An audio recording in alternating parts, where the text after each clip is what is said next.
ዛሬ ዮዬን ሰርፕራይዝ አደርጋለሁ ብዬ ተደብቄ ብወጣ ጥርሴን ለቅሜ ነበር። ምን እንደተፈጠረ እነግራችኋለሁ። ብቻ የተወሰኑ የቤት እቃዎችን ለማየት በጣም ቆንጆ ፈርኒቸር ቤት እየፈለኩኝ ነበረ። ፍየል ቤት 20 ሜትር የሚገኘው እዩሃ ፈርኒቸሮችን አግኝቻለሁ። እንደምታዩት እቃዎቻቸው በጣም ነው የሚያምሩት። እንግዲህ እነዚህን በመሳሰሉ እቃዎች ቀልቤ ፈዞ ነበረ፣ ጥርሴን ልለቅም የነበረው። ኤኒዌይስ ትንሽ ብላላጥም ተርፍ ያለው።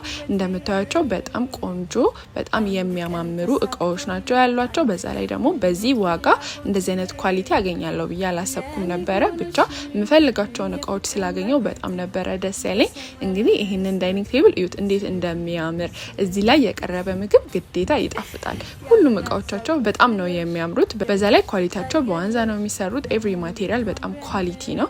ዋጋቸውም በጣም ነው የተመቸኝ። እንደኔ እንግዲህ ቤታችሁን ለማሳመር ኳሊቲ የሆኑ ፈርኒቸሮችን እየፈለጋችሁ ከሆነ እዩሃ ፈርኒቸር ኢዝ ዘ ቤስት። ቲክቶክ አካውንታቸውን እንዲሁም ስልክ ቁጥራቸውን አስቀምጥላችኋለሁ። እዩሃ ፈርኒቸር ጎራ በሉ ባይ